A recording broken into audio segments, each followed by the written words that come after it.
Hello students, मैं संदीप सोम आज आपके सामने फिर से एक अपने वीडियो के साथ हूँ। तो आज का जो हमारा टॉपिक है वो है ऊर्जा हानि, एनर्जी लॉस। और ये जो ऊर्जा हानि का जो टॉपिक है ये क्या है, आपका आवेशों का जो पुनर्वितरण में हमने बात की थी उसी का कंटिन्यू पार्ट है। जैसे हमने अगर हम बात करते हैं, कोई हमारे पास क्या थे, दो चालक थे, माना दो चालक हैं जो समान आकृति के ए और बी। इस पर जो चालक है यहाँ पर जो धारिता कि C1 C2, विभव कितना है इस पर V1 V2 और आवेश का मान कितना है इस पर Q1 Q2। तो यहाँ पर हमने क्या निकाला था, दोनों जो चालक हैं उस पर निकाली थी हमने एक ऊर्जा, जो हमारा एक पदार्थ में जो ऊर्जा संचित होती है संधारित्र में, उसके लिए हमने सूत्र यहाँ पे बताया हुआ था कि जो पहले पदार्थ के लिए है, इनको जोड़ने से पहले जो थी हाफ कितना का C1 V1 का स्क्वायर, ये क्या है, इन गोलों को संयोजन करने से पहले की क्या है इसकी ऊर्जा। अब ये क्या है हमारा दूसरा है U2, तो वहाँ पर इसके लिए भी क्या है हाफ C2 V2 का स्क्वायर। अब इनकी क्या निकालनी है हमें कुल धारिता, ये क्या है चालकों को जोड़ने से पहले, जब हमें क्या है दोनों चालक क्या थे मेरे अलग अलग है, चालक ए है और ये चालक बी है, तो उस समय इस पर जो ऊर्जा संचित हुई है वो कितनी आपकी हाफ C1 V1 का स्क्वायर, और यहाँ पर क्या है U2 equal to half C2 V2 का स्क्वायर। अब हमें क्या करना है, दोनों चालकों की कुल ऊर्जा हमें देखनी है। तो यहाँ पर दोनों चालकों की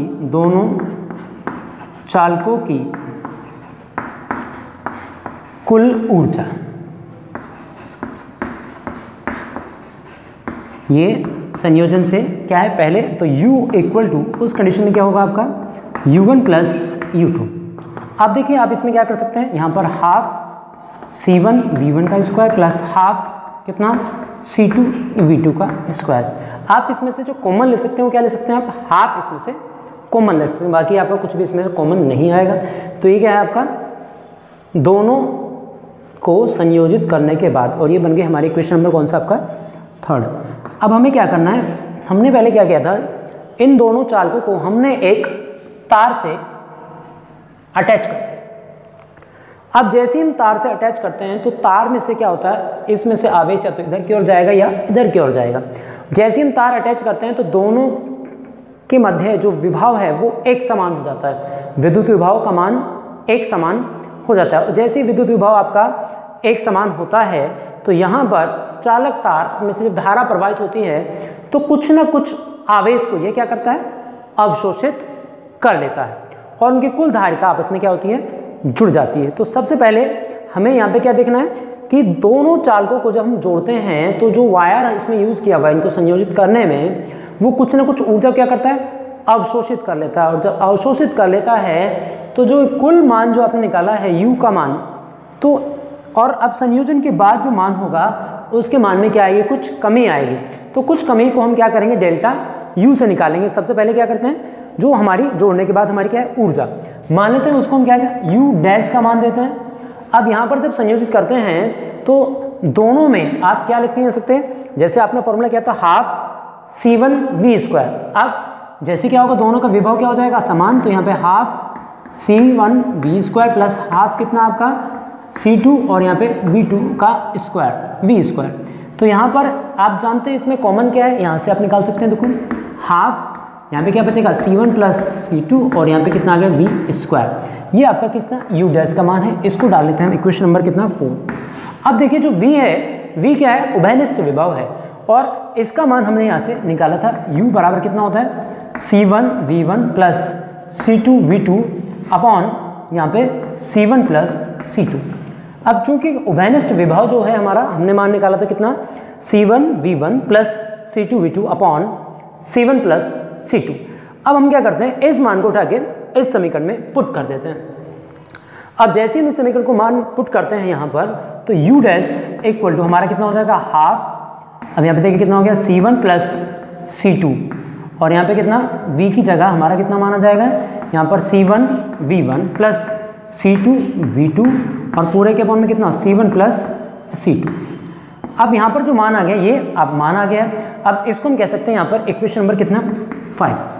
अब हमें देखना है कि जो पहले की ऊर्जा थी और जो बाद वाली ऊर्जा है उसके मान में कितना अंतर आया है, और जो अंतर होगा उसी को हम क्या कहेंगे, एनर्जी लॉस।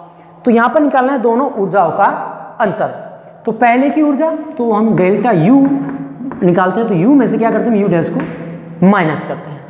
अब देखिए जैसे U में से U डैश को माइनस करते हैं, अब U का मान आप यहाँ पे भली बात ही जानते हैं। तो U1 का मान क्या है, U का मान हाफ, यहाँ पे हाफ C1 V1 का स्क्वायर प्लस हाफ यहाँ पे C2 V2 का स्क्वायर, यहाँ पे सिंबल आपका माइनस।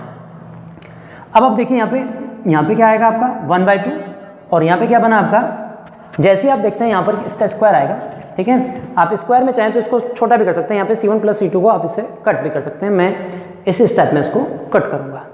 यहाँ पे क्या है C1 प्लस C2 और इनटू में यहाँ पे क्या हो गया आपका C1 V1 plus C2 V2 का कितना आपका स्क्वायर और अपॉन में कितना है C1 प्लस C2 का होल स्क्वायर। ये देखिए होल स्क्वायर से ये आपका कैंसिल हो जाएगा।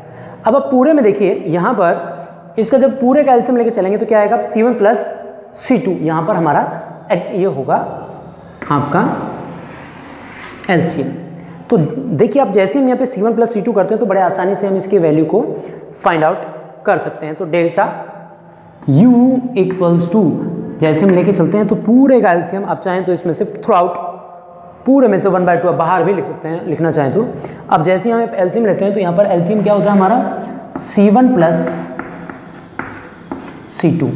अब जो C1 प्लस C2 है ये कहाँ जाएगा, इन दोनों के साथ मल्टीप्लाई में, क्योंकि इसके अपॉन में 1 मान सकते हैं, इसके अपॉन में क्या मान सकते हैं आप 1 मान सकते हैं, ठीक है। तो यहाँ पर आप क्या है C1 प्लस C2 और पूरे में यहाँ पे क्या आपका 1/2 C1 V1 का स्क्वायर प्लस कितना हाफ C2 V2 का स्क्वायर। और यहाँ पर देखिए माइनस में क्या बचा आपका, माइनस यहाँ पे लगाते हैं और यहाँ पे क्या आएगा हाफ कितना आपका, यहाँ पे आपका बचेगा C1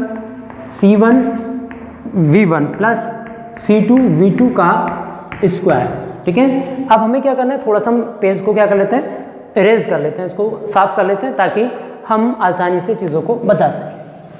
अब देखिए आपको क्या करना है, जैसे मैंने इसको इरेज कर दिया तो अब क्योंकि बहुत बड़ा थोड़ा सा बड़ा हो जाएगा, चाहें तो इस इक्वेशन को दोबारा से इधर एक बार मेंशन कर दें। यहाँ पर डेल्टा U इक्वल टू कितना हो गया आपका C1 प्लस C2 आपका ऊपर आ गया है और यहाँ पर कितना बन गया आपका हाफ C1 V1 का स्क्वायर प्लस कितना आपका हाफ यहाँ पर C2 V2 का स्क्वायर और यहाँ पर माइनस में आपका बाहर कितना आपका 1/2 और यहाँ पर C1 V1 plus C2 V2 का स्क्वायर और पूरे के अपॉन में क्या है यहाँ पे C1 प्लस C2। अब यहाँ पर जैसे आप देखिए इसमें थ्रू आउट आप क्या निकाल सकते हैं, 1/2 को आप थ्रू आउट क्या निकाल लेते हैं, कॉमन निकाल लेते हैं। अब देखिए जैसे आप कॉमन निकालते हैं यहाँ पर तो यहाँ पर तो हो गया आपका 1/2। अब क्या होगा 1/2 कॉमन आते हैं, ये क्या है C1 V1 का स्क्वायर, तो इसकी मल्टीप्लाई किस में जाएगी, यहाँ पे C1 की मल्टीप्लाई C1 के अंदर जाएगी। तो यहाँ पे क्या बनेगा आपका C1 का स्क्वायर और यहाँ पे क्या हो जाएगा V1 का स्क्वायर।